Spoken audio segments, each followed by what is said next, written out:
I kind of latched onto that, and I wanted my boxes. If I opened them in front of a guide, I want the guide to choose my flies over their own.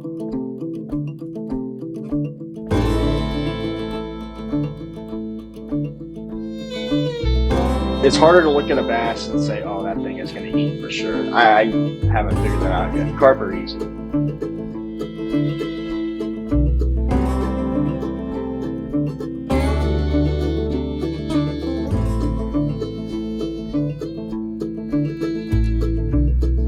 Fly that has a bushy tail and a bushy wing on it, you're gonna catch fish no matter where you go, what you throw it at.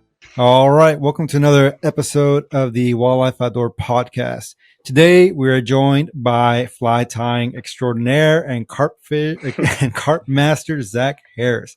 Thanks for joining us, man. Appreciate you popping on. Yeah, I'm excited. I don't know about all the stuff you said in the beginning there. That you might be exaggerating a little bit, but dude, your flies, yeah, I'm excited. Are like no joke, probably some of the prettiest flies I've seen, man. The attention to detail is crazy. Thank you.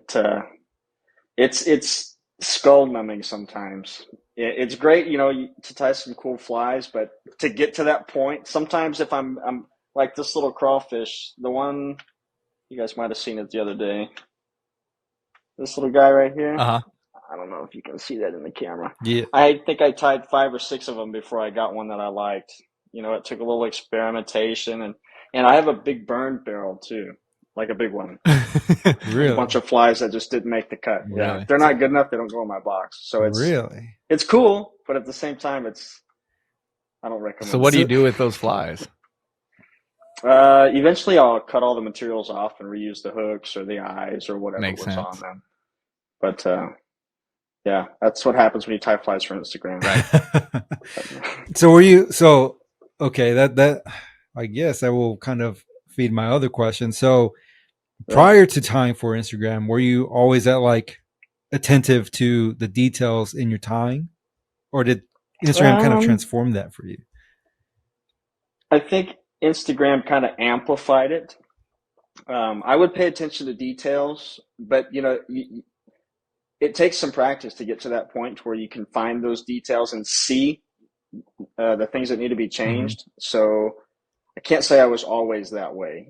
Instagram helped amplify it. Once I got to a certain point, I thought it was cool. There was a lot of other guys posting pictures of the flies online, so I wanted to do that too. So I started really buckling down and nailing those details. But what really fueled the perfectionism in the fly tying, or in my fly tying, is when I first got started, the guy that kind of, I guess you could say, mentored me, told me that his brother went to Cuba to go fish for permit. And typically guides will want to use their own flies, right? Mm-hmm. Well, his brother opened his fly box and the guy said the flies were so perfect that they were going to use his. And I kind of latched onto that, and I wanted my boxes. If I opened them in front of a guide, I want the guide to choose my flies over their own. That's pretty cool. So I think that kind of pushed me in the direction that I went as far as perfection, if you want to call it that. But, I see. So that's like probably one of the biggest compliments you can get on tying. Oh yeah. And I've not, even then, that was probably like 12 years ago now. And even then, or even since then, I haven't been on a guided trip. So I don't know if my flies are good enough yet. They might be, they might not be. Who knows? You got to make that happen. I don't know, man. What are you waiting with on? all the photos of the carp you've been catching, I'd say the opinions that matter, I think they speak for themselves. Yeah, okay. I can see that. I don't know. I think people make carp out to be a lot harder than they really are. Once you figure it out and you figure out the tricks, it's just as easy as redfish. Redfish are easy too. I don't know if you guys have a hard time with them or not, but I've only caught big bull reds, and those were, in terms of targeting them, pretty simple. If you get the fly, in front of their face, they're gonna eat it out there in the flats. But I've never chased slots or anything like that. Yeah, they're slots. I mean, I think the bulls are more aggressive toward a fly. Mm-hmm. I don't know. I've never even thrown to a big one like that. But in my experience, limited experience, redfish, they're a lot of fun. I'm not blowing them off as a species, but just the difficulty, it's just not there. I mean, the hard part is casting to the fish. Right. once you get the fly there, it's a piece of cake. And I think a lot of it also depends on like pressure, because the spots that me and my friends would go to for redfish, dude, it didn't matter if they were big or small, they were spooky. I mean, Oh yeah. you have to, I think at that point, it doesn't even really matter. Well, to some degree anyway, what fly you have, but more so the presentation. And it was crazy. Yeah. It was crazy, man. Cause like we'd be drifting around the flats and you see one, it could be like 20 feet, no, like 30, 40 feet away, whatever. And you bend down and you try to be like as slow and as deliberate as possible to pick up your fly rod. As soon as they see that tip come up, dude, they are gone. It's so frustrating, man. I have never had like such a hard time trying to catch redfish or any fish for that matter, well, except for carp. Then that particular system that we were fishing, man, it was just brutal. And I think it's just because it gets hammered so frequently. The times that we have caught fish out there, it's usually like for some reason the bite just kind of switches on. Like I guess they're in that mode, and they're a little bit more I guess careless to some degree, and it makes it a little bit easier. They don't spook as easily. They're like actively looking for food, so they're still spooky, just not as much. But yeah, so I think a lot of it has to do with just pressure. So there's a lot of difference. 100%.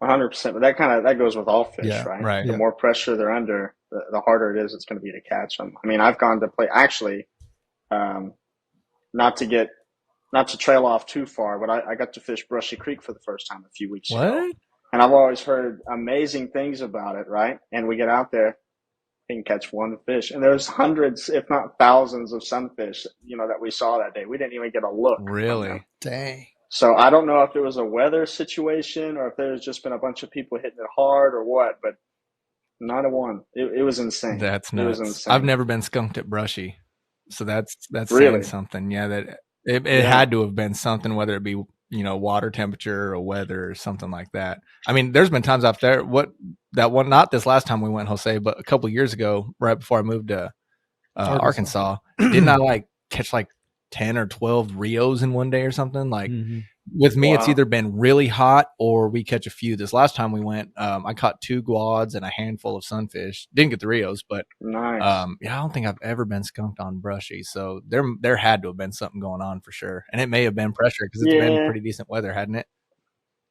Oh yeah. Oh, it's been great. And that day was great too. There were a bunch of people out there, not really fishing, but they were just there, walking around and whatever. So that could have been it. But even, like you come across like a 7-inch bass, you're almost guaranteed to catch it, right? If you put a small enough fly in front of its face, it's going to eat it every time. Even those, they turn the nose on us and walk away or swim away. It was weird, man. See, that's one thing that I've never caught a big bass out there. I've seen a bunch of them, but normally every time that I've cast at them, they're just like, they don't even notice. Like you can plop it right on top of their face, or you can cast ahead of them and swing it to them.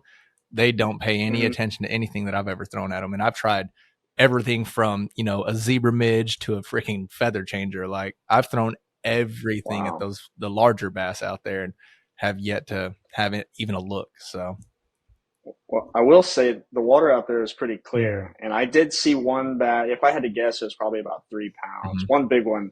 And just because of the clarity of the water, I guarantee it's probably seen 15 million lures in front of its face at this point. It's so yeah, it happens. Right? It happens with all of them. That it does. Even sunfish. Right. Yeah. Even sunfish. But carp are extra spooky from my experience, at least. We have a bunch of them out here back in my backyard, and they're difficult. I was talking to Fowler the other day because they're out here breeding, getting their jiggy on. And he was asking me about how it's been. And I said, it's been tough because they don't want to look at a fly. And his advice for that was just be patient. And, it's one of those things to where I've gotten reactionary bites quite often. And some of the ones that I've caught being patient kind of took me by surprise because I was having to be so patient. I was pretty much getting down on myself like, they ain't going to bite crap today. And then next thing you know, they turn on it or you see a little puff of mud and you're like, oh crap, did they just eat that? And that's how it was with that koi that I caught. It was cruising. That was cool. That thing was fun. That thing was awesome. That's like within your first 5 carp, right? Is that koi? Yeah. So I caught a 30-something pound carp, and then I caught a 20-something pound carp, and then I caught that koi. Yeah. Wow. It was That does, insane. I think I've seen one koi, and it was years ago, and I didn't have the right flies to throw at it. And that's the last time I saw. I've seen one koi and one mirror, and Really? other than that, it's all normal, regular common Right. carp. But yeah, those are. I can see. Well, I don't know. I've not run into a situation. Well, okay, let me start over. So when I see fish, I'm looking for a specific fish, Mhm. right? If I see fish that they're not feeding, I don't even bother. I just keep walking until eventually you'll find one feeding. They Right. still have to eat, whether they're doing whatever they are doing, Yeah. right? So I guess I've never, as far as the patience thing goes, I'm not patient. I see.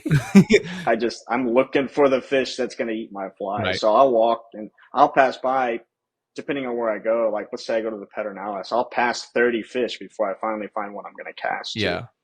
It just kind of depends on the day, though. So This fishery here is slightly yeah, different because it's not a river or a creek. It's a finger of the lake that is just very wide, and you right. have next to no access. And there's a few spots that you can cast over the cattails, and then at that you're casting into a bunch of duckweed and hydrilla, whatever else is out there. So it's difficult to get to them. So there's a few spots that you can target them. The rest you can see them. Like, I hate seeing them out there feeding where I can't get to them. And there's a koi that is, I mean, probably as long as my arm. I've never seen anything like it, and it's black, pure black.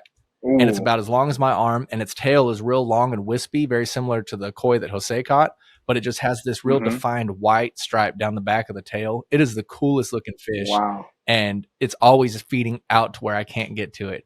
And it's like, it just teases me. And the one that Jose caught was a dragonfly, butterfly koi or something like that. It was a butterfly koi. Ooh. And I think so. I think I've seen that picture. How long ago did you catch that? Like 2 Maybe I stalked you. It was like 2 Wow. years ago. Yeah. Actually, it was like 2 years ago, like yesterday. Yeah. Wow. Yeah, because did you have it written down on your calendar? Well, no, because my birthday's tomorrow, and it was the trip for my birthday. Yeah, so Russell had invited me to go up for his birthday. We had like a whole weekend deal planned out. We're gonna go fish the White River.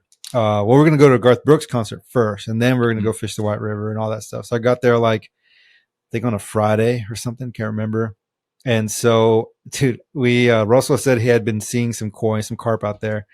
And so Saturday morning before we left to go to the concert, dude, I'm crashed out on the couch, and Russell's like, bro, the fish are out there. You want to go fish? I was like, hell yeah, dude. So we get up real quick, and then we just walk out there.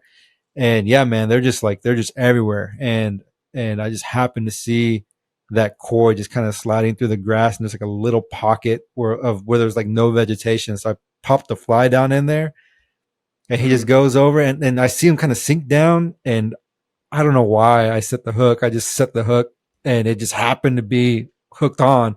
And dude, I was losing my mind, man. I was like screaming. Russell's cool. Like, dude, and he comes over, and we're just, it was just wild. But that's been so I've caught grass carp and a koi, but I've never caught a common, which is weird. Really? Yeah, dude, I've never caught a common carp, but so you've caught the rare ones or the hard ones and not the easy ones. Dude, wow.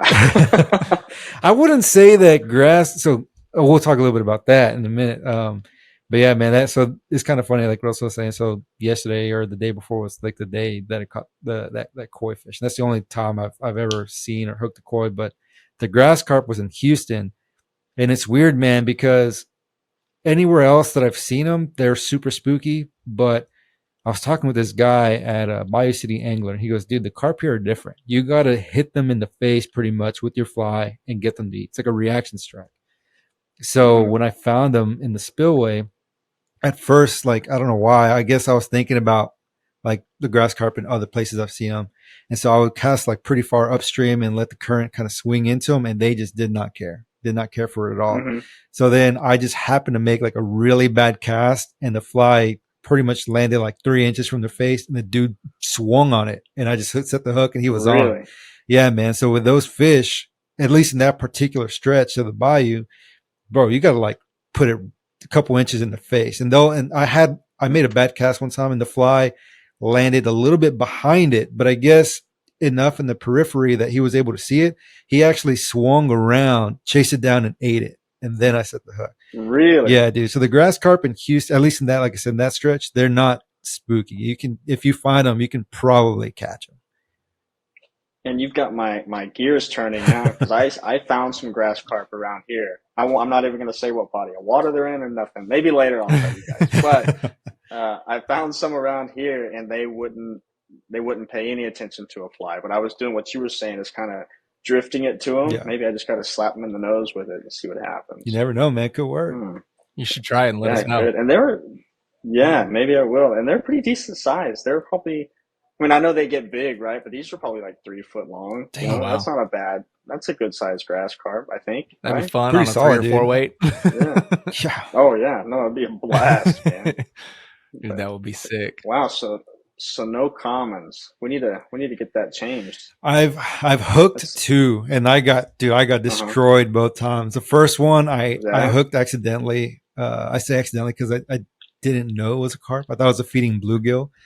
Hooked it on a 3-weight, and that thing. What? Yeah. Wait, what? So man, I want to go bluegill fishing over there, dude. Dude, no. Well, okay. So there's it was a pond carp, but there's a pond here in College Station.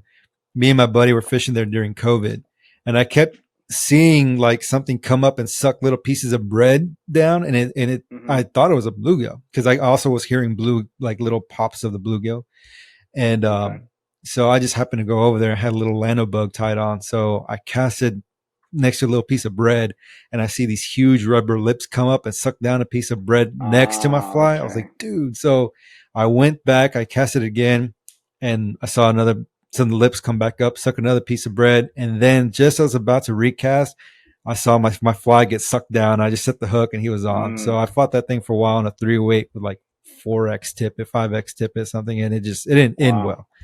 The second one I hooked with Russell on the Colorado when we did a float with, it was with Danny, Marco, and I think there's some other folks with us. Can't remember who they were, but we did a float on the lower Colorado like a year or so ago, 2 years ago, something like that. And I hooked a tank of a carp again on the same 3-weight because I forgot my bigger rod in the truck. That sucks. And dude, it was like an immediate break off. And ever since then, like I haven't really had any other opportunities at carp. So I've struck out on every common I've tried. Yeah, well, to be fair, it's only 2. So and it's a numbers game, brother. It's a numbers game. The more you get in front of. Yeah. And funny enough, so his first carp was the koi. So he caught the koi before he caught the grassies. So it's like he's going from the hardest to the next, supposedly hardest to, so hopefully our goal this year is to get him on a common because somehow I've managed to do it. And normally he'll say outfishes me in every way possible. So our goal is to get him on one. So any help that you can give him. Man, I just kind of make it up as I go, if I'm being honest with you. I can't promise that I'm a pro or anything, but I'll try. We'll figure it out. We'll dissect it. If you had to give, like, if someone wanted to try targeting carp, someone who may have been wanting to but just hasn't yet. If let's say they were going on a trip tomorrow, like what's like one big piece of advice I guess you would give that person? That's a tough one because there's a lot of advice that is kind of like water specific as far as where you're fishing but I think the biggest piece of advice, and this kind of holds true whether you're bank fishing or wade fishing, is mind your shadow. Watch where your shadow's at and sneak to the water's edge. Don't be playing music on your turtle box or anything like that. Be quiet. Use any kind of trees or tall grass or whatever you can to kind of conceal yourself as you're walking up to the water because you don't know, they could be right there. I'm going to go to a spot this weekend where walking up to the bank, there's a chance I could see a handful of fish eating right there, right at the bank. If you walk up, chances are the fish are going to see you before you see them, and they're gone, and you lost those opportunities. So approach with purpose and mind your shadow. And that kind of will unfold into everything else as you go. You want to be a ninja. You want to be stealthy. Right. Walk like a heron, That makes sense. That's the biggest piece of advice. So most people that are going to go fishing in general, it's just typical. You walk to the water, you fish. If you're sight fishing, you're going to walk up and try to look for a fish. So if you're going for carp specifically, then you need to be a lot more intentional in how you approach the water. Exactly. And, just kind of look if you've got a good distance between you and the water, right? Kind of look at the bank or look along the bank and see where you think, for one, where you can hide yourself to kind of peek around and look for these fish, but two, take a good guess at where the fish might be feeding, and a lot of people who are new to carp would be surprised how shallow those fish will come. I mean, I've straight up casted a fish, had 2 or 3 inches of their back out of the water. They were so shallow, just like redfish, they're belly crawling along the flats, just like a redfish. So yeah, they could be anywhere. They could literally be anywhere on the water. So that's pretty cool. Just be ready for it when you're walking up there. So to that end, like the whole approach with purpose thing, I saw that you had made a post a while back about taking binoculars with you. Is that a tool you're starting to utilize more for that like specific thing? If I'm new to if it's a new spot, definitely I'm taking them with me. And it's not necessarily to spot fish, right? Because they're not polarized. And I've tried using them with my sunglasses and it's too much of a headache. But it's more so if I see any kind of weird movement in the distance that I can't tell for sure what it was, I might pull out the binoculars and check it out. Because especially if it's a new spot on the river that you've not been to, or a new river altogether, lake, pond, whatever, you don't know what you're walking up on. It could be 5 foot deep over there. It could be 5 inches deep. But if you see some kind of water disturbance that's suspicious, I'll pull out the binoculars and kind of give it a harder look just to check it out. And sometimes I have seen tails, just scanning the bank as I'm walking along it, just double checking, make sure I'm not going to spook any fish as I walk up. I've seen tails or fins sticking out of the water, and I don't go without them now. But especially if I'm going to new water, I'll keep them around my neck.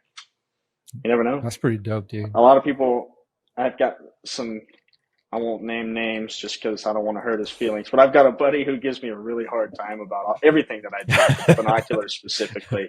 And I was like, man, I'm telling you, put all the odds in your favor. Right? If you want to catch the fish, why not?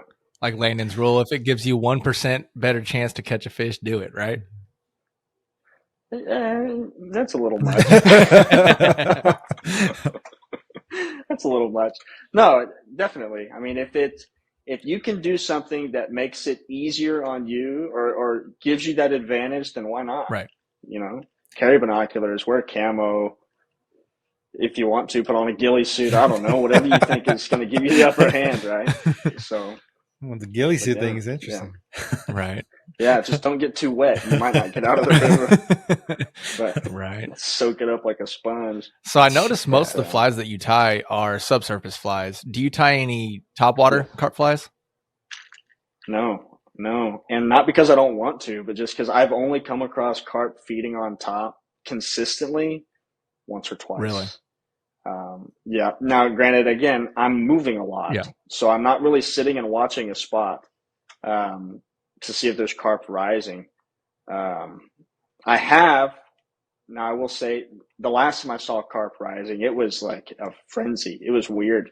There was 5 or 6 of them just kind of doing that thing you were saying. They call it klooping, I think, where they're just opening their mouth on the surface. And I did throw every single hopper pattern that I had in my box at them, and they didn't care. And you can hit them in the face with it. Nope. They wouldn't even spook. They would go down and just come up in another spot and keep doing their thing. Interesting. I managed to get one rise out of them on like a cream colored parachute Adams. And I got too excited and pulled too early and pulled it right away from it. But there's a lot of people that do catch them on dry flies though. Yeah. Especially with this upcoming cicada thing they got in other parts of the country. There's going to be a lot of guys catching them on cicada patterns, and it's going to be cool. I wish I could be there for it. Dude, actually, Russell, you might get to experience that. Yeah, right? well, I'm going to have to go a little bit further north. We'll have some here in central Arkansas, but I'm planning a trip with a couple guys, and we're going to try to go up to the White or maybe the North Fork or something like that up in North Arkansas and get them. Yeah, dude, I'm excited. Cool. I did a lot of research. We did an episode, I guess about a month ago, maybe a little further back, about the cicada hatch. And I did a lot of research about the insect in general then, but now I've been digging more into regionally what I can find out about them. And yeah, I think we're planning a trip to go up to North Arkansas in June, if I'm not mistaken. Nice. And yeah, dude, I'm so excited.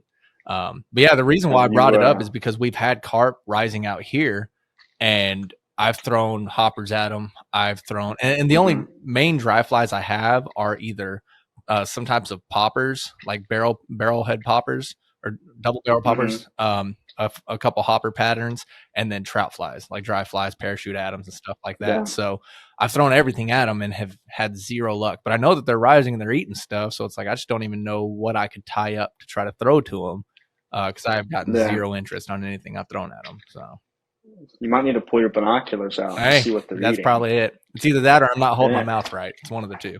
Yeah, that could be that too. It could be that too. No, man, I wish I could help you with that. I don't have the knowledge on it yet.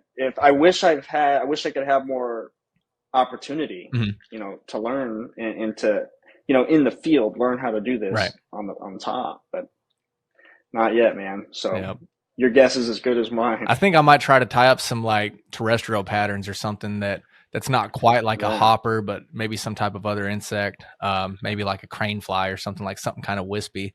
Because I've seen the koi rising too, and that's my big thing is like I've seen that black koi rising, and then there's this real cool tricolored one that I've seen rising. So wow, are they rising pretty far away from you? Can you even see what they're rising to? They're pretty far away, like probably close to the max end of my cast. Okay. Ooh. When you see them rising, are they like are they near vegetation or anything, or they're just kind of like they're kind of out in the middle? Yeah. Which makes it very difficult. Surely it's some kind of insect. Yeah, right? I would assume so. And it's gotta be. That's why I was trying like a parachute atoms and stuff like that. And oddly enough, the one that I tied up, it was a cream colored CDC one. So but yeah, no, I haven't really thrown anything else other than poppers, hoppers, and a parachute atoms to them. What is the weather like when they're rising? Is it real windy or anything? Not really. It's normally pretty calm. Whenever it's windy, I don't even go out there because I can't see through the water very well. And a lot of it's sight fishing with these guys. So if it's windy and there's a lot of, ripples on the water, because I'm lucky on where it's at because it's a finger of the lake that has an incoming creek. So it's kind of like a convergence of water. But it goes under like a culvert of a road. So I don't get any wakes. There's a marina across the road, but it's already a no wake zone as it is, but I don't get wakes coming into it or anything like that. So the only time there's going to be, anything affecting my sight is either obviously if it's cloudy or if it's super windy. So if it's windy, I don't even go out there because I can't see anything. Yeah. Well, the reason I ask is that time where I saw, there was a handful of fish rising. It was super windy, and it was, I don't know what kind of seeds they were, but the fish were coming up to eat some seeds that were coming off of either the trees or the plants. Yeah, that's what we decided anyway. Okay. Just because we were able to get a closer look, and they were rising to some little small white creamy looking thing, whatever it was. It reminded me of like a seed out of a bell pepper. I see. Like that color and about that size. Yeah. So but it's also, again, it was real windy, so it was all this crap was getting blown out of the trees and right. Yeah. So I might have to, because a lot of the vegetation we have out here around that area of the lake it has those, I don't even know what to call them. They're almost like not flower pods, but like the pistil or the stamen of a flower kind of has like, it's yellow and has just a bunch of like little nodules on it. I wonder if it's something like that, because those fly off the trees quite often. I find them all over my truck. Do you have a picture of it? The flower? No. Send me a picture of the flower. Okay. Or you know what, dude? There's so when we do veg sampling for field work, there's two apps we use. One is iNaturalist and the other one is Seek. Okay. Both do really, really well at IDing vegetation. Seek is more like AI generated, so it literally scans the plant, whatever it may be, and it also kind of takes into consideration your location to give you a list of, to either, if it cannot ID it outright, it'll give you a list of potential species that it may be. iNaturalist, Interesting. iNaturalist, you can take a couple photos, and it also works for like different animals. Like, so if you need ID like insects and stuff like that, it could work. But a lot of it is based on the database that it's kind of, I guess, based on citizen science type stuff too. Mm-hmm. So it really, it's still pretty accurate, but yeah, it just kind of depends, I guess, on the quality of the data that's been collected also. So to my understanding though, I could be wrong, but we use it all the time. So iNaturalist, you can take photos, and so you can take like different angles. You can lift up the leaf. You can zoom in, show like maybe if there's like some pubescence on the stem or whatever, or the venation pattern or the serration of the leaves, whatever the case may be, just distinguishing factors. And then from there, it can also give you a list of potential species. So I see. If you have those, or if you have any photos of the tree, you can upload it there, and it could give you an idea of what it is.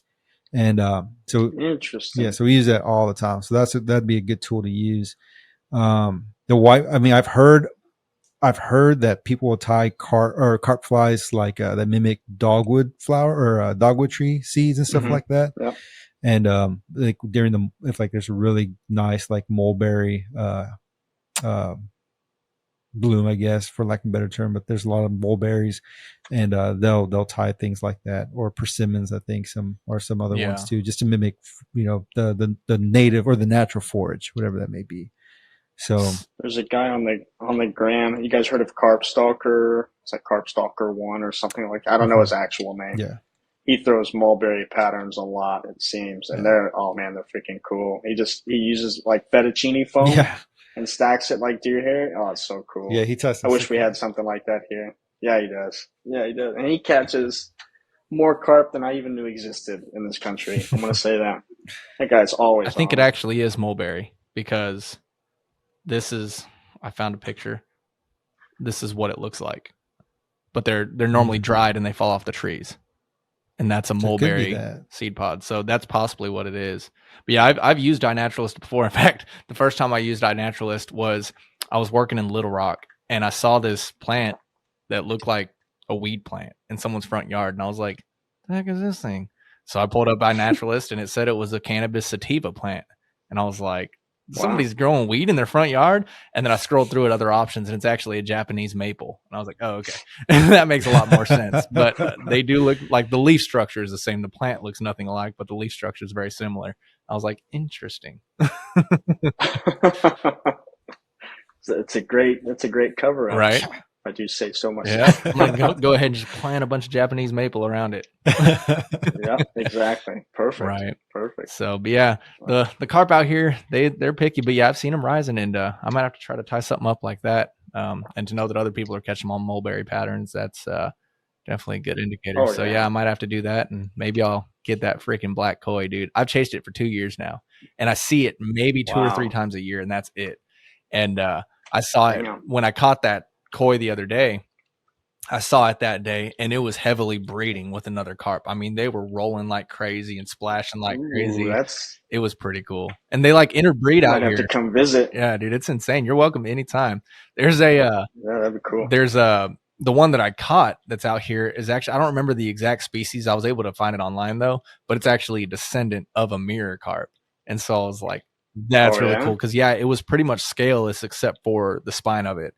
And it was pretty cool. And so, but I want to catch a mirror carp. That's one that I want to catch. I've yet to see one. In fact, I think I saw one. I wasn't 100%, but I think I saw one when I was fishing that bayou that Jose was talking about earlier.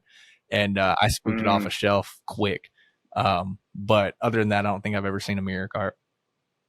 Man, I've seen one, and it was face in the mud, eating, and it had 2 or 3 other carp, just regular commons around it. And I thought, man, this is it. And I was able to get like 10 feet from this fish. Like I was close. And they didn't, if they knew I was there, they didn't care. But every time I put my fly in front of the fish, a bluegill would snatch it. Oh, that's so aggravating. 3 times. And on the 2 times. And on the 3rd time, I actually hooked the bluegill and spooked the fish off. No, I was pissed. I still have nightmares about it, man. Still. I'm not even joking. You can ask Lou. She'll walk through here in a minute, I'm sure. Bluegill pissed me off so much. For numerous reasons. Obviously, they're far aggressive. Like way more aggressive than any other fish they're normally swimming with. But secondary to that, I used to have a fish tank, and I had a peacock bass in there. And I ended up going, I'm pretty sure it was legal, so I don't know if I should say this, but went on a golf course and cast netted some channel cats out of the pond. And then I caught some small largemouth bass. Like I'm talking tiny largemouth bass, like probably fingerlings, and threw them all in this 105 gallon fish tank that I had. And the bass and the peacock bass got along great. It was awesome. I fed them all rosy red minnows, and then I was breeding guppies at the time, so I'd throw guppies in there, and it was awesome to watch. But that bluegill killed the largemouth bass and the peacock bass in there. They were all about the same size, but with it just being the same size, it was just far more aggressive. It killed the other ones, and I was so mad because I bought the peacock bass in Austin at I want to say it was like Aqua World. I don't remember the name of the place, but they have an exotic fish place in Austin, Texas. Oh, you're in Texas, in Austin. So yeah, up there. And I've had 2 peacock bass, but yeah, I bought that one. Probably it was like 20 something bucks, and it killed that, and then it killed my largemouth. I was like, man, screw this. So I threw it back in the pond. I said, screw this damn fish. How big was the peacock? The peacock bass was about 3 inches. They were all about 4 inches. Yeah, small. You buy them as fry, and then they can grow. I think the first one that I had, it died because the tank got wiped out by ick, because it's a South American cichlid. So I bought some other South American cichlids, like a Ram's Head cichlid and a Jack Dempsey cichlid from Petco or PetSmart or one of those. And I didn't quarantine them before I put them in the tank. One of them had ick, and it wiped out the tank. So that was the first one that I had. But I had that peacock bass for a while, and it finally started getting to a spot where it was getting its coloring, and dude, it was awesome. But unfortunately, I lost both of them that I had. Cool. Yeah. So you still have fish tanks, or was that it for the fish tanks? No. When I moved to Arkansas, I got rid of pretty much everything big that I had. So got rid of my smoker and my barbecue pits and my fish tanks and my cornhole boards. Everything that was big, I got rid of. So yep, no more fish tanks. Yeah, I used to keep fish, and it's too much work. I mean, it's really not that much work, but it's more than I care to put into it anymore. So right. That's fair. Did you have freshwater or saltwater? Freshwater, and 1 saltwater. I've heard saltwater is harder to set up, but once it's cycled and ready, that it takes care of itself a little more. But everything is just far more expensive. Yeah, well, the bigger the tank you have for saltwater, the easier it is to keep everything stable. If you get real, like the nano tanks, which I always wanted one of those. Those are supposedly the hardest ones. Really? The saltwater tank I did have, there's a story behind it. All right. I was down fishing the flats, and I came across a seashell that I thought was really cool. So I took it and I put it on the bank, on dry ground, and I left it there. And if I got back there at the end of the day and it was still there, then it was pretty safe to say there was no hermit crab in it, right? Right. So I got back. It was still sitting there. I thought, cool. So I put it in a Ziploc bag in my waist pack. Went and fished the jetties. I was at the coast for probably 2 days. Get all the way home. Had to work at 6 a.m. the next day, so I put my stuff on the back patio. Shell still in the bag, still in my waist pack. Go to work, get back home about 4 in the afternoon. So this is like day 2 or day 3. I go to pull that seashell out so I can wash it, and there's a freaking hermit crab in it, dude. And I'm not. I didn't want to kill it because it was my fault, right? I brought this thing home. That wasn't fair, and I couldn't just drive back to release it. So I went to Petco and bought everything I needed and set up saltwater. I kept the hermit crab for like 3 years. Wow. That's awesome. I had it for a long time. I fed it krill. It was pretty cool. That's so cool. Yeah. It lived in my bag for 2 or 3 days. No that's problem. Insane. Dude, that's impressive. Yeah. It's crazy how wildlife can just like find a way. I remember, so I used to work for the county paving roads there in Hayes County. And I remember one day it was after one of the floods that we had like in 2015 area. And we were out there clearing brush from all these county roads. And there was this, it was a fence swift lizard that kept running on the same tree that we were chopping up with chainsaws.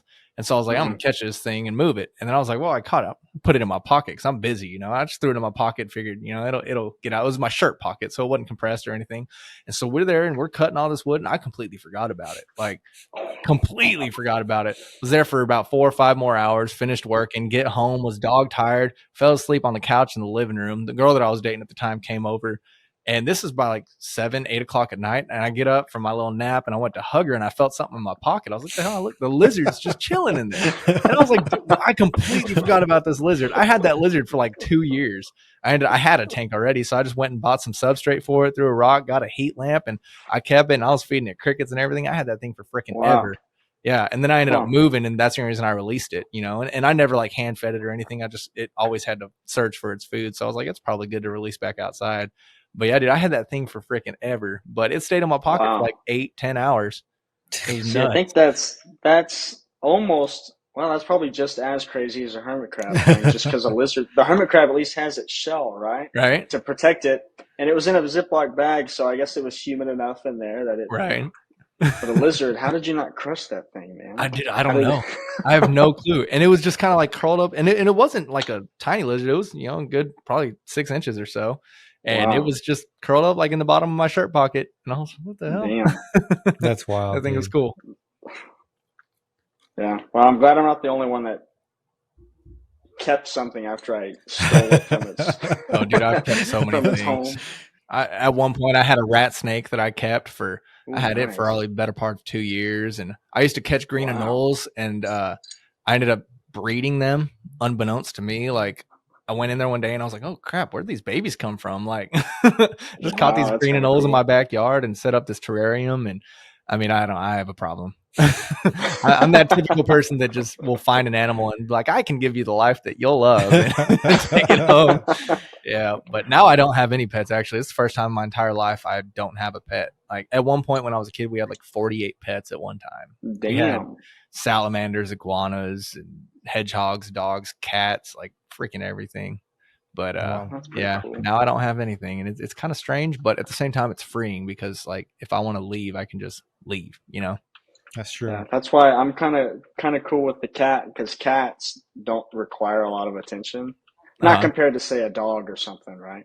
Right. So it's nice being able to leave for the day and not feel bad that you know she's got to stay by herself. Yeah. And just feed her twice a day and she's good to go. What's up? That's like Russell's old cat, CB. He had a whole house to himself for a lot of the time. Yeah. Yeah. Dude, yeah, it was nuts. So in South Texas, the guy that I call my dad, his dad had won the lottery years ago and had bought this house for family to stay in when they came to visit him when he was getting up there in age. And so somebody was always there, and they had a lady that would go and clean the house and whatever else. Well, we had this cat that when I was going to college, I couldn't take him with me. So we're like, crap, what are we going to do? And wanted to find a home. And pretty much everybody was attached to this cat. This cat was awesome. And so we were like, oh, well, he could probably just stay at the house because somebody's always there seeing, you know, my grandpa. And so he stayed there, and we had this automatic feeder that you would put how much to feed at what time of day and whatever else. And I'd feed him a quarter of a cup twice a day, one at 6 a.m, one at 6 p.m. And then he had a gravity waterer. So he was pretty much taken care of. And when people would come over, they'd let him out and he'd run and do his thing. And he was a happy cat. Well, at one point that motor had gone out in that feeder. So my grandpa just had the lady who was cleaning the house just go get another one. And so she went to PetSmart or Petco or whatever and set it up, and it was set to automatically feed 2 cups a day. So this cat blew up. I mean, he got so fat that when he stood up, his stomach was laying on the ground.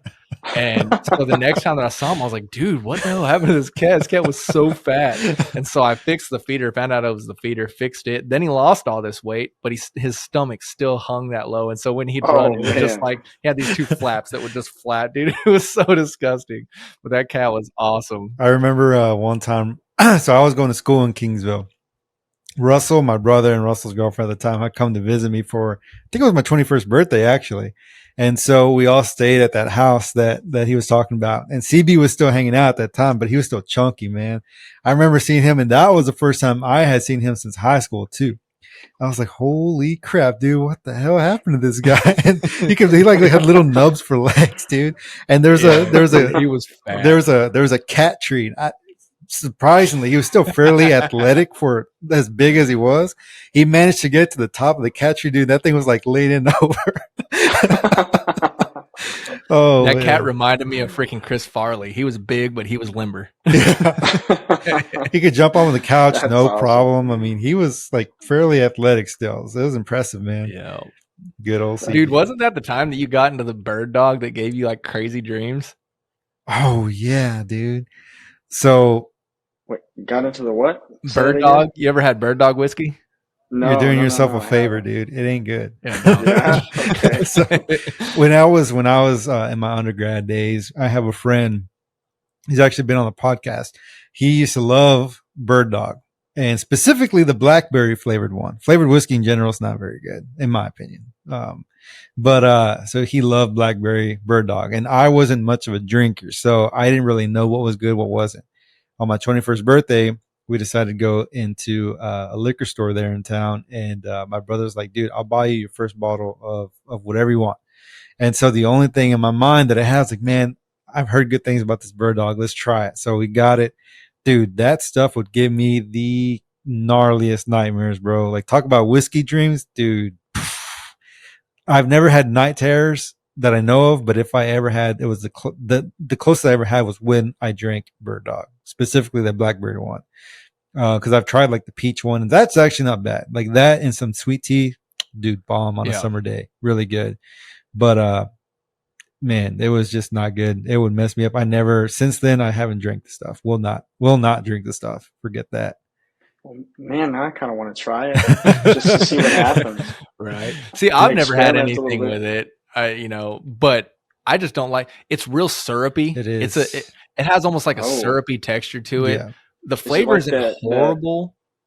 Di Serono? You guys ever had that? Oh, dude, I I have. love Di Serono. I So, really but like is Di it like Serono. that? That Yeah, that yeah. Yes. consistency? It's Yeah. very It similar Okay. consistency you should wise. mix it with something like Oh, for Yeah. sure. yeah, Yeah. it on its own. And the crazy thing is I didn't realize how syrupy it was. Like I would drink it over ice and call it good. Oh, But then my buddy gifted me a bottle of what was it, Crown XO or Crown something, like Crown Select, or I can't remember. And which is like it's a lower proof and it's pretty thin, but like drinking that and then going to that Bird Dog, dude, it was like drinking syrup for pancakes. It was gross. Yeah. It oh was not man, good. that's pretty bad. It's And it's very real bad. That's sweet. nasty. Very. I did meet a girl. She said she would with the peach one specifically. She would kind of, I guess, she would reduce it into a syrup and put it over ice cream. That Oh, peach that Bird sounds Dog. good. Yeah. Yeah, I can see that being all right. Yeah. Cooking the Putting it alcohol over out of ice it. cream. But if I was going to do that, I'd probably just make a peach syrup, That's fair. Could just pour it over the ice cream with the alcohol in it, then, right? Right? I Yeah. mean, I don't see why not. If it's like Di Serono, it's thick enough. It'll Yeah. get the job done. I used to Yeah. take Coke bottles. So whenever we'd go on our beach little vacations, we would get the smaller Coke bottles and then just drink a little bit out of the top, and then put an ounce of Pinnacle whipped in it and an ounce of Di Serono, and they tasted just like cherry vanilla Coke. And we Mhm. do that with a couple 6-packs, and so each one has 2 shots of alcohol in it, and just have 12, 24 of them, and just last you the whole day. And they're so freaking good, but they'll get you just right because you don't want to be too drunk at the beach, and you know Mhm. if you want to drink, drink. But yeah, they were like the perfect mix, and we just have a bunch of them in the ice chest, and it just looks like you're walking around drinking Coke. It was perfect. Huh. Okay. I'm gonna have to write that one down. I need a pen and paper. Dude, actually the last That's time I was awesome. in Arkansas, Russell had made this like lemon syrup or whatever, the limoncello or whatever. Oh yeah, Dude, we yeah. mixed that with some sweet tea. Oh my god. It's dangerous. Yeah. Dangerous, bro. I'm a little bit of a nerd, and I looked up the acid composition of a lemon, and I made this super juice. So basically, there's citric acid, and there's folic acid, and there's like 3 different acids that are the main acids in lemons, and one of them is the one that oxidizes. So I got tired of making lemon juice because I used to like make an alcoholic lemonade or like a margarita or something, but I'll get tired of juicing lemons and them going bad because I don't drink a lot, but I would want one Mhm. occasionally. And it's like, I just want to make a thing of lemon juice and have it not go bad. And so I was like, well, how can I do that? And then so I started looking into it and found out that one of those acids is what makes it oxidize. So then I made this lemon super juice where basically you take the rinds of the lemon and then you put them in the blend of the mix of acids, and it's like 30-70% of the citric acid, and I don't remember what the other acid was now. But then you'd macerate it, and it would pull all the essential oils out of the peels, and then you would mix it with a certain amount of water, depending on how much you had per weight. and then it tasted just like a lemon juice, and then you would squeeze an actual lemon in there. And this lemon juice was a very potent lemon juice that didn't oxidize. And then I would use that to make my margaritas or make this sweet lemonade stuff. And I would make that sweet lemonade stuff with that. And then I had made a limoncello out of a brandy that I had made. And so I made the brandy, reduced it, made it lemon flavored, then mixed it with that super lemon juice, and then mixed it with sweet tea. And dude, it was freaking amazing. But you would take a glass of that and you'd put an ounce or two of the lemon stuff that I made with alcohol, fill the rest with sweet tea, and it would still come out to be like 30 proof. So, or like 30%, it was like 60 proof. It was insane, but it tasted so good. Making your own lemon juice. Like that's more than just juice and lemons. Holy shit. Yeah. Russell's a mad scientist. A nerd, dude. Wow. That's impressive. This guy, before he moved to Arkansas, he was growing strawberries in his closet with a hydroponic system. Yeah. Okay. Yeah, I've grown all sorts of stuff, and I used to make different brandies. I made a banana wine that was freaking phenomenal. It was like 13% ABV. Banana wine. Yeah. I didn't even know that was a thing. It's tough. Getting the glucose from bananas is difficult. Yeah, I'll say. I tried once. It didn't work. Yeah, it was pretty good, though. One of them turned to vinegar because I got too much oxygen in it and didn't rack it properly, so that sucks. But yeah, I know the banana wine was really good. I ended up making a brandy out of the rest of it. It was really good, and it was like 180 proof. This was dangerous. Super sweet. So it was some good stuff. I used to make all sorts of different types of like apple pie stuff and peach cobbler stuff, and yeah, I used to make all sorts of crap. That's pretty impressive, actually. Doing all of that, like in your closet. Yeah, in the closet, or in, I had a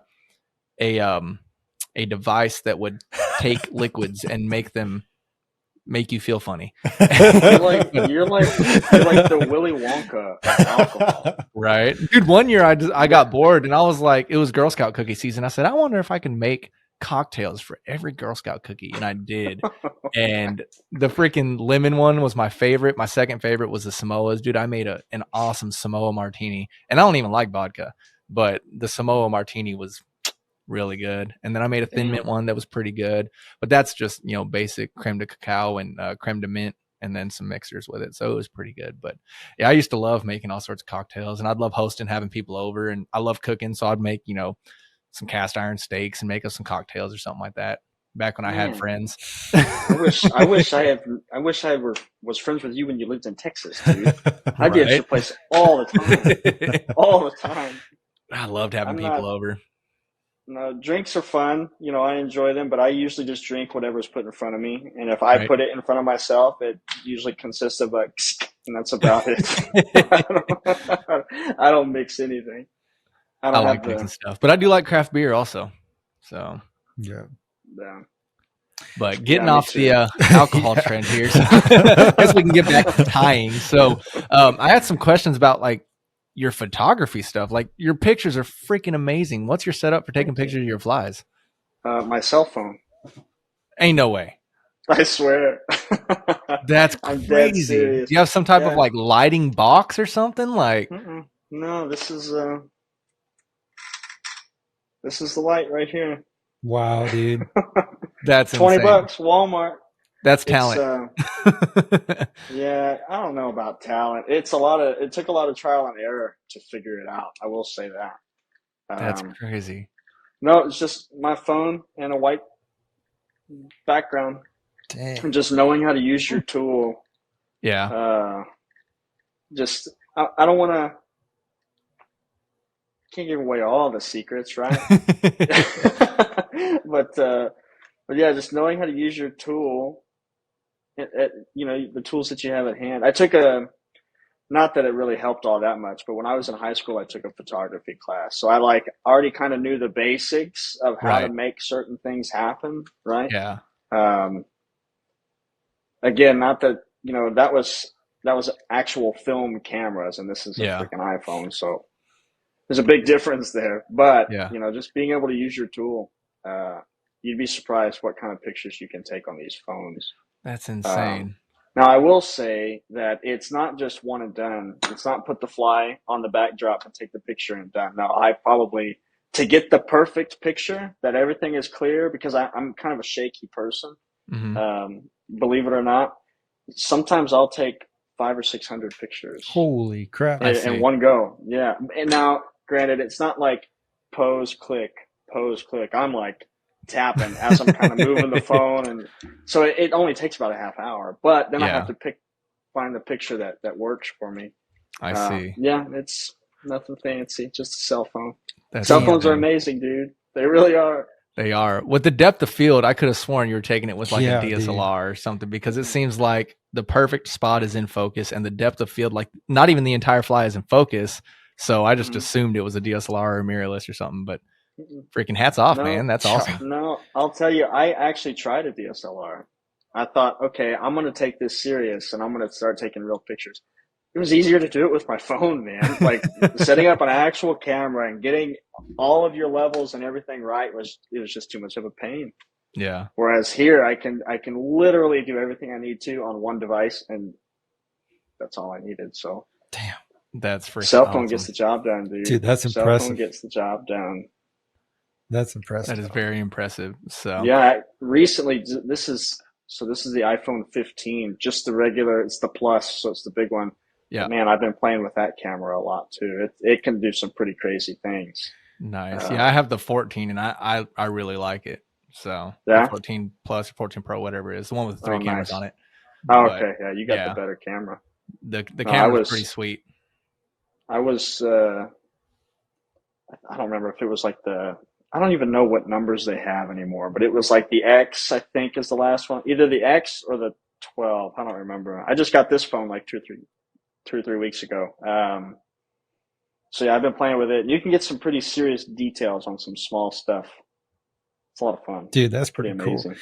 Have you, I know they make like these little like lenses you can attach to your phone. Have you ever messed around with any of those or thought about messing around with one of those?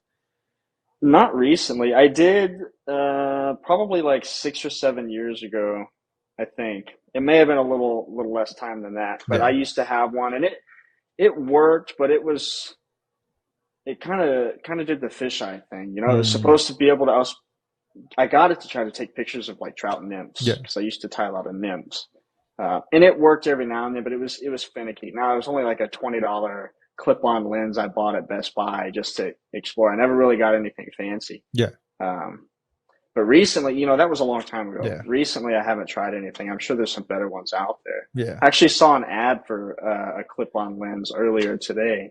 That's supposed to make your phone camera shoot like a movie quality camera. I don't know. I think that's all smoke and mirrors, but right. I have a couple clip-ons that are supposed to make like macro lenses and stuff like that. I haven't tried them yet. They're sitting in the room. It was just kind of one of those, oh, that's cheap. I'll buy it and see if I use it. Just never have. I have a friend. He does photography, and for a long time, well, I say a long time, for like a year or so, he was taking these photos, and they looked awesome. I thought he was using his DSLR. And I asked him about it. He goes, no, dude, this is just my phone. A lot of these photos here recently been with my phone. I just carry that little baggie with the different lenses, and I just kind of swap them in and out when I need to. And I was like, dude, damn, that's pretty dope. But that's cool. He, I guess, has a nicer set, because each one of those, I looked it up. He sent me a link to like each one of those little lenses were like $60-$70 or whatever. So for the whole set, you're pushing almost $200. But it was crazy. Yeah. But if it's what you're into, then it's definitely worth it, I think. Well, for sure. Yeah. I mean, carrying or even owning an actual camera, like you have to be a photographer. Like you have to really enjoy taking pictures, I think, to invest in something like that. You know, I'll take pictures of my flies just for fun. You know, I don't sell flies. I don't make any money on it. It's all just a hobby. And then I'll go fish and I'll like record a video of a caterpillar or whatever, you know, but it's not serious. So the cell phone works for me, but somebody like that who's really into it and they're out there specifically, they want to take pictures of a certain wasp or flower or whatever, you know, that I think that's a pretty small price to pay. $200 or $300. Can't be that bad, right? Oh, yeah, absolutely. Definitely better than buying a whole like macro setup with a DSLR or a mirrorless or something like that. I mean, because camera bodies now, you know, I mean, they're getting cheaper, but they're still more than what he would spend on all those lenses for a decent, you know, full frame, because if you're doing Mm-hmm. macro photography, the issue with it is you have to stop everything down so much to get macro that you have to have a lot of light. So if you're not shooting broad daylight and you're trying to do true macro photography, it's better to have a full frame camera just to be able to capture as much light as you can to get those details up close. I mean, it's insane. I've looked into it because I want to start taking like insect pictures and stuff like that. And I think that would also help me in terms of flies, like seeing what the details of this insect is, and I can mimic it kind of, it would, I don't think the fish would really matter, but just for me, for my own thing, it's like, I can make this look just like that. So, but it's not worth it for that. Well, maybe. Is it though? It could be. Not with my skill or my lack thereof. I mean, it's I'm not the best dyer, so. Dude, you know what? There's this so for our one of our modules for a lab that I'm TAing this semester, we went to do some sampling down in some creeks, and we have these little microscopes that connect to your phone via Bluetooth. They're like $40. You can zoom in, like I think it goes up to like 100x zoom, whatever. And it's not the best quality camera, but you can see some details, man. Like you can see this kid held it up to his shirt, and you can see the individual fibers for your shirt. Oh, So, wow. dude, you can keep one of those in your bag, and if you see like I don't know, an aquatic bug you don't know, and you can snap photos, and it'll save it to your phone, so you can go back later, or you can run it through iNaturalist, whatever. You can get like an instant ID, or you can have that phone to reference back for your fly time, like you were saying. Yeah, dude, I looked it up on Amazon earlier because I kind of want one for myself just to mess around with. Yeah, dude, they're like $40. That's not bad. Yeah, awesome. Dude. And it comes with like a little stand and everything. It's pretty sweet, dude. You've got my brain spinning a little bit right now. I'm like, I can send you the link later. Spend some money. Yeah. Do that. I'd like to check it out. Yeah, that'd be fun to play with. They're pretty dope. So when you tie up your new flies, do you just kind of shoot off the hip and see what works, or do you have like insects that you've seen out there that take inspiration from? Or I mean, I know y'all were talking to Matt Bennett the other day, and of course, a lot of flies have inspiration from other flies. But do you have any that take inspiration from insects or things that you see out on the water? Nothing specific. If I'm being honest with you, like if we talk about carp specifically, a lot of these flies that I'm tying, assuming it's not something that somebody else created, right? If it's me just kind of, again, like that crawfish the other day, or some of these mop flies that I've been tying with the foam wing cases, it's honestly, I'm not taking any inspiration from any one specific insect. It's more so I want this fly, I want it to look like all of the insects. Right. You know what I mean? I want it to mimic a bunch of different things. That way I don't have to do the homework and get all hardcore with trying to figure out what the fish are dialing in on. And you know what? It's not even always that important what they're dialing in on if you put a fly in front of their face. So a lot of it is just trying to mimic everything. Again, these mop flies, I'll try to show the camera, but these little dudes here, if you really wanted it to, that could be a crawfish, that could be a lot of different things. So that's really where the inspiration comes from. And actually, I'll look at flies like the Egan's headstand. That's one of my most productive flies that I throw, and I'll build a fly off of that, where it's technically, somebody could mistake it for a headstand, but technically and honestly, just basically, it's a completely different fly. But I know to get the job done, and it could look like a bunch of different things. So that's really how I'm breaking it down. But I know a lot of, like Jim Gray, he has a fly called the Damsel in Deceit, and it's a sweet pattern, and he did it to mimic a damselfly nymph, or he came up with it to mimic those. So it just depends on who you're talking to, I guess, as far as what they're trying to mimic. A lot of carp flies though are just suggestive. That makes sense, in my opinion. A lot of my favorite flies, anyway. Yeah. And I'm sure if, trout are getting, pressured, it's different than, carp in a mud hole, that there's probably stuff that you want to try to mimic something specifically because they are known to be a picky fish, or they're more pressured or anything like that. So I guess it depends on where you're fishing and what you're fishing for and stuff like that as well. But that's an interesting idea. Like when I tie stuff, I always want to try to mimic something that I see, but I've never thought about taking, the route of, I want this to mimic numerous things. I want to tie something that could be this, or it could be this. I'm always like, I want it to look like this. I was out there and I saw them feeding on this. Let's match that. But that's seems like you could probably cover more bases doing it your way. Oh, for sure. Oh, for sure. And I wouldn't say, I wouldn't necessarily call it my way. A lot of people do that, but I'm sorry, I'm looking at all these flies. I've got flies laying everywhere. But yeah, trying to mimic a bunch of different things. If you get too specific with a pattern, chances are you're going to make it look not like something that's edible. You know what I mean? Like Right. that. I was kind of pushing it with that crawfish that I tied a couple of days ago because it had the big pinchers on it, and I thought, nah, there's no way fish that's gonna spook them. Well, I took it out the next day and just slammed them. So it's awesome. hard to say, but yeah, typically I go for something more suggestive than imitative. And it's so hard to say for sure because we, as a tyer, can tie something that we think looks like a certain thing, but we have no idea how that fish actually sees it or perceives it to be. Mm-hmm. So, I mean, we could think, oh yeah, this is like a crawfish, but maybe that fish he don't even care. He just thinks that something he can eat. So I think to some degree, because I mean, if you walk down the aisles of like Bass Pro or Academy, there are some lures out there for bass. It just doesn't even make sense. Like the colors don't make sense. The shape don't make sense, but like whopper ploppers, what the hell kind of thing is that? But bass crush them all the time.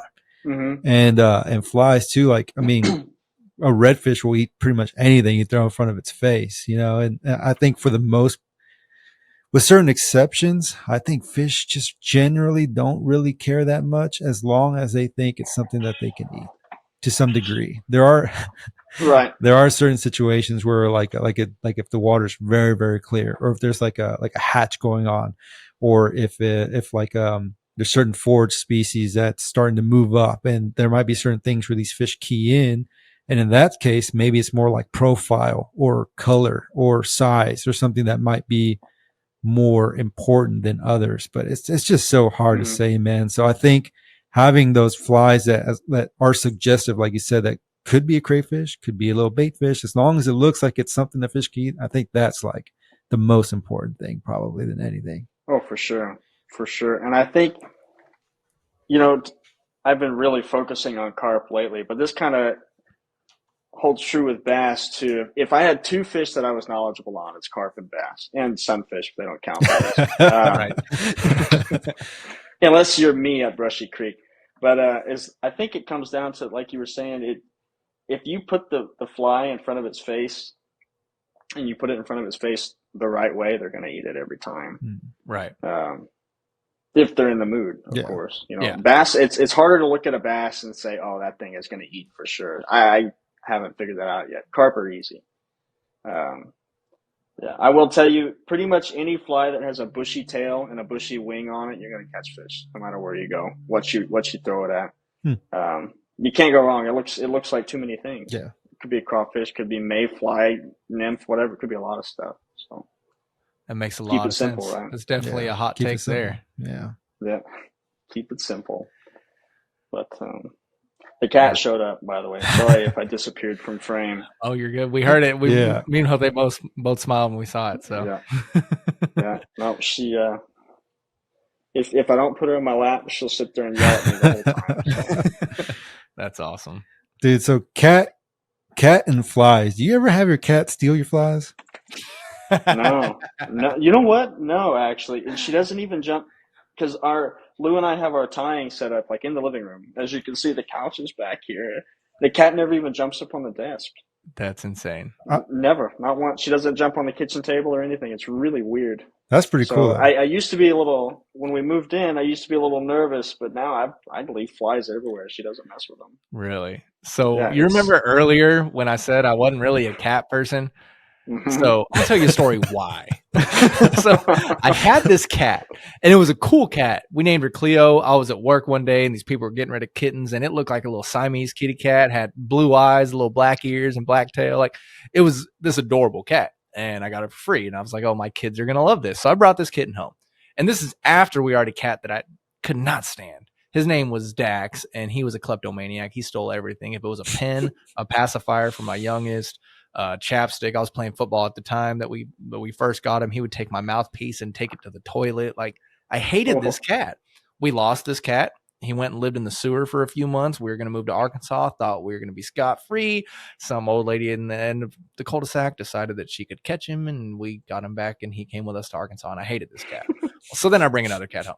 And this cat took the kleptomaniac from the other cat. And so Jose come up one time, and we were tying flies, and we were up like late, and we had materials everywhere, and we're tying on the kitchen table, and we're like, oh, these will be fine. We put our materials up. But while we were tying, this cat would come up and try to steal like feathers and stuff and trying to pull a freaking hen cape from the material box. I mean, this cat was just trying to get into everything. And so we put everything away. We're like, okay, we're going to put everything away in our totes and we're fine. We wake up in the morning and all the flies that we tied that we were going to go fish the next day were gone. And we're like, what the hell? Oh, no. This cat took them all over the freaking house. And luckily she didn't get, stuck, but they were everywhere. Dude, they were in his closet. Man. They were under the bed. I think there was some in the bathroom. Like they were just everywhere. There was some under the TV stand. I was like, what the hell did this cat do overnight?